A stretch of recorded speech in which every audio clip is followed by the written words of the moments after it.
అధ్యక్ష. వాటిలో 6,100 పోస్టులకు నియామకం పూర్తి కానుంది. మిగిలినవి 10,762 ఖాళీగా ఉన్నాయి అధ్యక్ష. మిగిలిన 10,762 పోలీస్ కానిస్టేబుల్ ఖాళీల నియామకానికి ప్రతిపాదనను ఆంధ్రప్రదేశ్ పోలీస్ డైరెక్టర్ జనరల్ సమర్పించడం అయింది మరియు సదరు ప్రతిపాదన ప్రభుత్వం పరిశీలిస్తుంది అధ్యక్ష. సి ప్రశ్నకు సమాధానం అవునండి.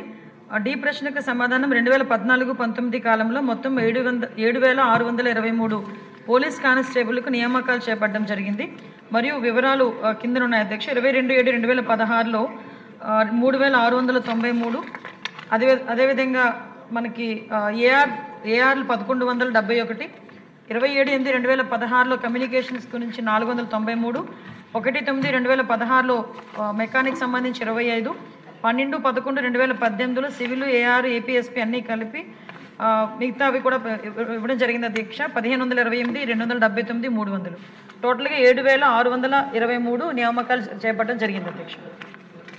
రామకృష్ణ గారు. ధన్యవాదాలు అధ్యక్ష. మీ ద్వారా గౌరవ ముఖ్యమంత్రి గారిని, మంత్రి గారికి నా అభినందనలు తెలియపరుస్తూ, 2 పర్యాయాలు గతంలో 14-19 ఉన్నప్పుడు పోలీస్ రిక్రూట్మెంట్ జరిగింది. మళ్ళీ ఇప్పుడు కూడా 6,000 మందికి పోలీస్ రిక్రూట్మెంట్, ఇంకొక 10,000 ఖాళీ ఉన్నాయి. అవి కూడా త్వరలో పూర్తి చేసేటువంటి ప్రతిపాదన ఉందని కూడా తెలియపరిచేందుకు నా ధన్యవాదాలు తెలియపరుస్తూ, వీటికి సంబంధించి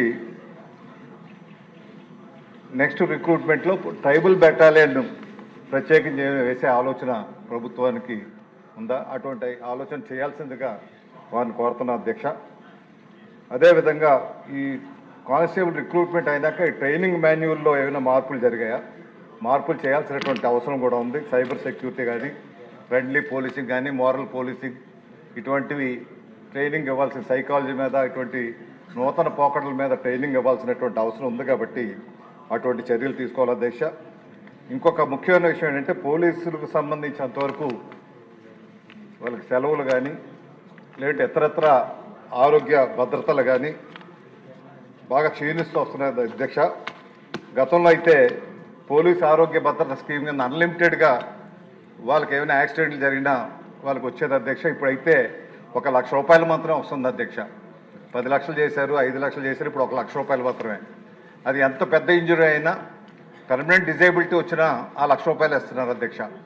ఏమైనా అఫీషియల్గా ఆన్ డ్యూటీలో ఉండి వాళ్ళ యాక్సిడెంట్లు జరిగినా, లేదంటే ఏమైనా మావోయిస్టులతో పోరాటం జరిగినప్పుడు ఏమైనా సంఘటనలు జరిగినా వారికి రావట్లేదు. దీనివల్ల వాళ్ళు ఆర్థికంగా చాలా ఇబ్బందులు పడేటువంటి పరిస్థితులు ఏర్పడుతున్నాయి. కాబట్టి అది వాళ్ళు కట్టేది ఏంటంటే 1,200 నుంచి 2,000 రూపాయల వరకు